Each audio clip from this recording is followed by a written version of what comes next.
What's up everybody, this is Master Ian Gamer here at BlizzCon 2019, and there is so much to talk about when it comes to Overwatch 2. New game modes, new heroes, new maps, story missions, it's all here and it is super duper exciting. So without further ado, let's jump into the details of everything we know so far regarding this brand new game. So first up, let's address one of the big questions people have been having about Overwatch 2 based on the leaks and everything we saw, which is, what exactly is it? Well, Overwatch 2 is a standalone game. This is not a new chapter, this is not an expansion or any sort of upgrade. Overwatch 2 is in fact a completely standalone game that you can purchase. However, it will be using all the content from Overwatch 1. All the existing maps, heroes, and game modes will be transitioned over to Overwatch 2. Likewise, for anyone who has played Overwatch 1 at all and unlocked any cosmetic items or made any sort of progression with the achievements, all that data as well can be transferred over to Overwatch 2 if that player purchases the game. So the big fear we all had of the cosmetics not crossing over and stuff like that, there are no worries for that. All of that will be taken care of, thankfully. Blizzard has taken that into account. But even furthermore, the other main issue, which was dividing the player base, won't be an actual issue either. Overwatch 2 and Overwatch 1, when it comes to these shared PvP game modes and heroes, will all take place on the same servers. This means regardless of which version of the game you're playing, you'll be playing with the exact same group of people. If you own Overwatch 1 and your friend owns Overwatch 2, both of you will still be able to play together, and thus we're not going to see any huge, devastating hit to the matchmaking system, which was expected if they had otherwise divided the player base, because the player base is still all just going to be one big group of players, which is fantastic. And I'm really glad to see that Blizzard has found a way to actually make this work, evidently, such that even though Overwatch 2 is a proper sequel, everyone can still play together. Likewise, new content moving forward, such as new maps and heroes, will become available for people on both versions of the game as well. So it sounds like Blizzard is interested in continuing to support Overwatch 1, even with all the amazing brand new features that are going to be coming in the sequel, which I'll be getting onto now. The first of these is actually going to be a shared component, which is the new PvP game mode Push. Now, this was one of the things we had leaked, and nobody knew quite sure what to make of the title Push. But as it turns out, it's a sort of tug-of-war-esque game mode where essentially both teams spawn on a symmetrical map and try to control a robot, which will then push their barricade towards the enemy spawn. Whichever team ends up pushing the barricade the farthest by the end of the match ends up winning.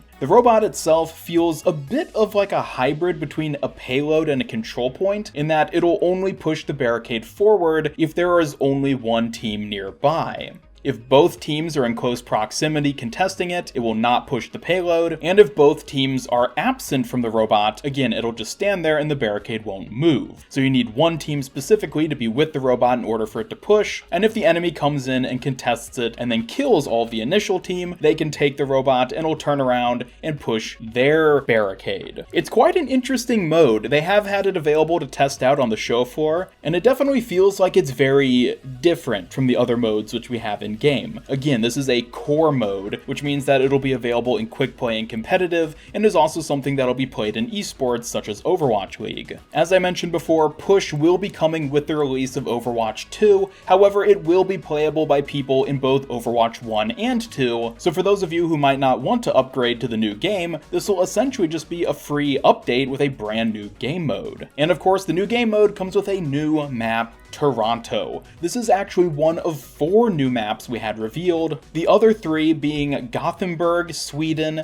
Monte Carlo, and Rio de Janeiro. These are all confirmed to be new maps which will be coming to both versions of the game in PvP mode, and Rio de Janeiro has also been confirmed to have a PvE version as well, which I'll be talking about in just a minute. We haven't gotten any information yet regarding which modes specifically each of these maps is going to be, or when we can actually expect these modes to release. It was somewhat implied that these are all maps which will be releasing at the time of Overwatch 2's release, which I'll be talking about separately in just a minute. But for the time being, we don't have an exact date on when we're going to see these. We just got some brief images of them, and they look very cool. Similar to new maps, the devs also talked about new heroes, and did confirm that there will be multiple new heroes released at the time of Overwatch 2. One of these heroes has been specified, and it is of course Sojourn. She will, in fact, be a new hero coming with the release of Overwatch 2, and it's also been strongly hinted that Echo will be another one of the heroes, given that she does have a cameo in the PvE story mission that was playable on the show floor, and we did get to see much more of her with the cinematic showing how Overwatch is all reconvening.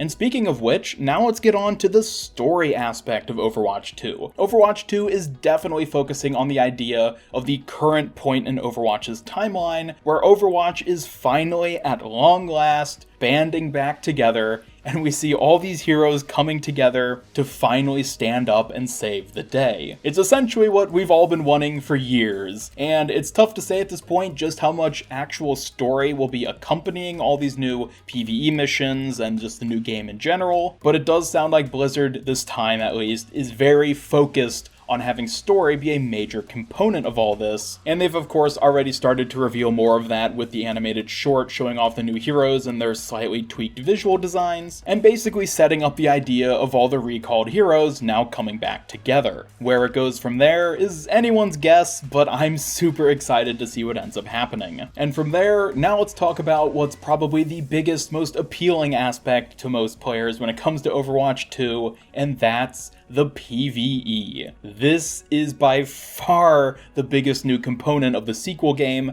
and pretty much the whole reason it would seem that they're actually making a sequel. The devs did mention that there have been some massive upgrades to the existing Overwatch engine in order to accommodate the PvE, hence most likely why they really needed to make it essentially a new game. And having gotten to play it for myself, I have to say that the PvE is awesome.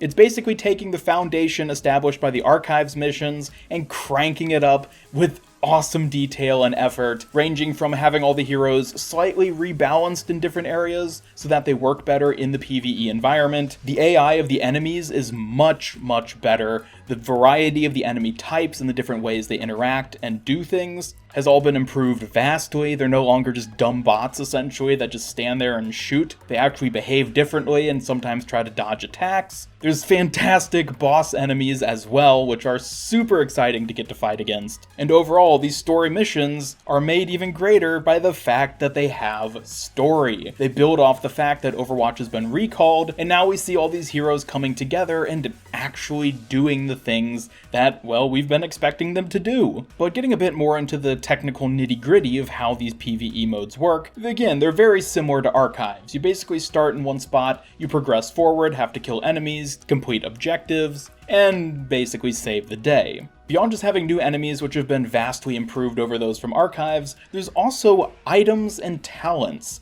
Now, I'll start off by talking about items. These are basically things you find in the mission just as you go. You'll open up these chests and you'll get random different items that do different things. So far, it sounds like the different items include a healing field, which is very similar to Soldier 76's biotic field, a corrosive grenade, which just does a lot of AoE splash damage essentially, a barrier fence, which is a cylindrical barrier which goes around the point where you use it, and a mini turret, which you pop down and is basically a simpler version of Torbjorn's turret. These items are specific to the missions themselves, meaning you don't keep them after the mission ends, and you can swap them out with whichever items you happen to find just as you're going through the mission. They work on a cooldown system where you use it and then there's a cooldown before you can use it again, as opposed to a one-time use sort of situation. And yeah, they're very interesting. They're definitely something that I'm gonna have to get used to playing. When I was playing the demo on the show floor, I kept forgetting that I even had the items, and it's definitely a very new component to have in an Overwatch game. I'm super excited for it though, because I think it'll definitely make the PvE more interesting, as you can sort of customize how you play by deciding which items you want to take, and overall, yeah, I think it's going to be awesome. Speaking of customization though, we also have the talents. Now these were another thing that got leaked beforehand, and basically it's just as you level up your hero between missions, you can unlock different talents, which let their abilities and ultimates do different things. Not like drastically different things, basically just like retweaking, like, oh, this ability now has this extra component added on as well, or this ability now does this cool little thing in addition to whatever it normally does. I'll be showing you footage of some of the ability examples they showed off and talked about in the background as I'm talking at this point, and some of these look pretty cool. The idea of being able to sort of mix and match the talents in different ways in order to get like very unique and different feeling kits from what the heroes generically have is super duper exciting, and I can honestly not wait to get to play around with these. In one of my earlier videos, I talked about how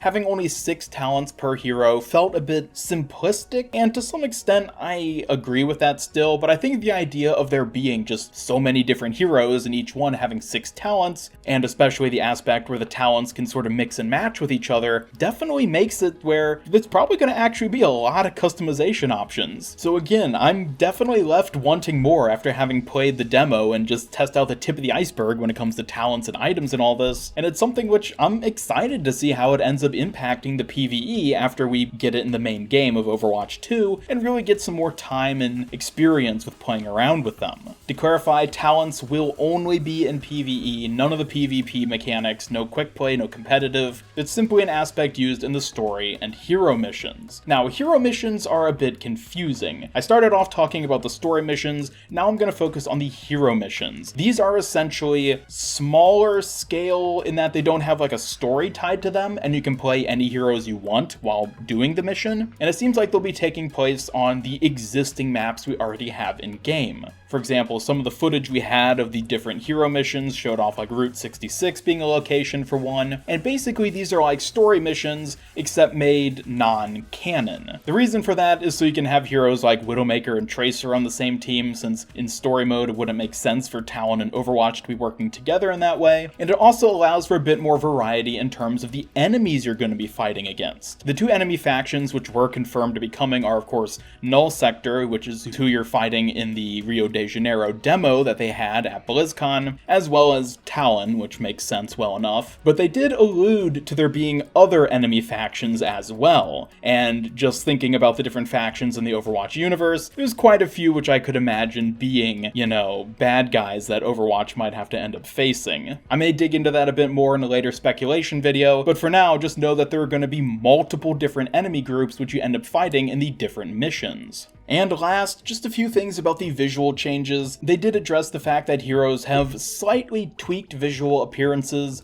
and the main reason for this seems to be that they just want to have the heroes look more up to date. They want to make it look like things have actually happened to them after the recall, and that they've sort of changed their outfits a bit, and that's supposed to be a way of sort of reflecting the idea of them having reformed the new Overwatch. They also talked about how there are a lot of technical aspects, like the models are slightly different so that they'll look better closer up, and just in general look better, basically. So yeah, it seems like updating their visual designs is something of a quality of life change and won't really have much of an impact, especially not in the gameplay sense. There were also some changes shown to the user interface and the HUD that players will be seeing while playing in both PvP and PvE. Again, these are pretty simple, and Jeff Kaplan himself even said that they're still in a sort of iterative phase, so the images we see here aren't guaranteed to be what the final design ends up looking like, but it does sound like they're just experimenting with changing up the visual HUD and just trying to decide on something that would maybe be a bit better than what we have currently in Overwatch. Not that there's anything necessarily wrong with what we have in Overwatch 1, but they're just trying to find any little way they can to make Overwatch 2 better. Whew, that's a lot of details I had to get through. On to the final thing though is release date. We don't know when it's going to come out. Jeff doesn't know when it's going to come out. It sounds like this is a big project that is still going to take a lot of time to finish. They didn't even mention a year that they expect the game to come out. I'm going to go ahead and hazard a guess that it's going to be at least a year from now. So like BlizzCon 2020 at the earliest is probably when we're going to see it release, because it sounds like there's a lot they're still doing with the game internally and working on the different maps, the different modes, and sort of still figuring out how a lot of different aspects of it are actually going to work. We do know that it'll be releasing on PC, PS4, Xbox One, and Nintendo Switch, but not on phones.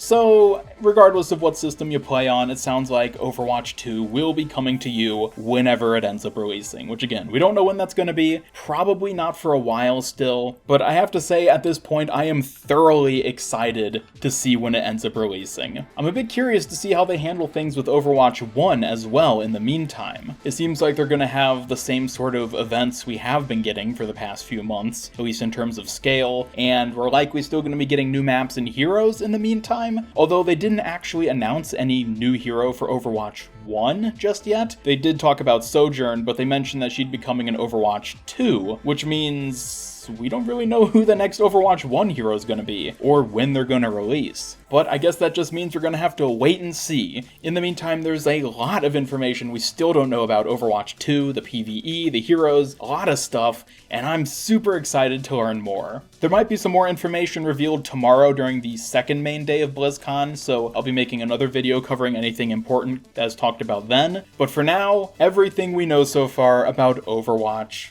2. Wow, it was tough making this video. A lot of information I had to bring together and try to keep fairly concise. I apologize if it ends up going out pretty late in the day. There was a lot of exciting things at BlizzCon that I wanted to check out and be able to tune into to make sure I had all the proper information, all the resources I needed in order to put together this video. So if you're still watching here at the end, thank you so much. Let me know your thoughts about Overwatch 2. Are you excited about it? Are you as hyped for it as I am? Be sure to leave a comment down below. As always, be sure to leave a like if you enjoyed this video and share with a friend if you really liked it. Subscribe, follow me on Twitter, and hit up the bell to never miss any of my future Overwatch content. This is Master Ian Gamer signing off, and until next time, have a great day.